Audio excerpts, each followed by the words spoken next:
We have tonight some breaking news for you. The family of Alex Wroblewski, a popular Locust Point bartender who was murdered a few years ago, is getting closure, a little bit closure tonight for the family. That's right. After a week of deliberating, 3 people will serve time in connection to Wroblewski's murder. WMAR 2 News' Eddie Kadam live at the courthouse east where the verdict just came down. Eddie, what do you have? Yeah, Kelly and Jamie, the jury found Marquise Winston guilty on second-degree murder charges. They were trying to get those first-degree murder charges. He's also facing some gun charges. His girlfriend, Tanya Hayes, found guilty by the jury on handgun charges. She in counts related, but not guilty on counts related to the robbery of Alex Wroblewski. Now, the family very emotional coming out of the courthouse tonight. You can see his girlfriend and his parents coming out. They chose not to talk to the media, but instead talk through their lawyer.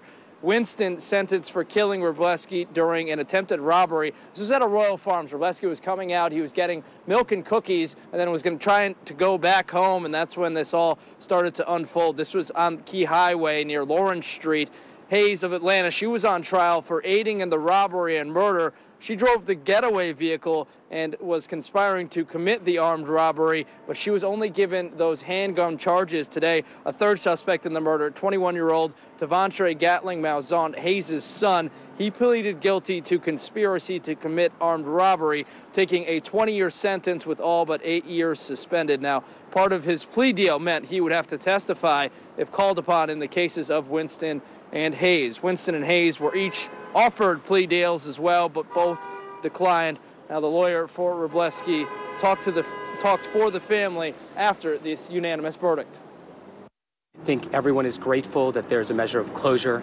They're grateful that there was a unanimous verdict. They're grateful that all of the people that were responsible for this terrible crime are going to spend time in jail. They're grateful for the state for fighting for them, and they know that Alex was here watching and is grateful for the whole city, for the whole community, for making sure they remember him and know how much he mattered to all of them.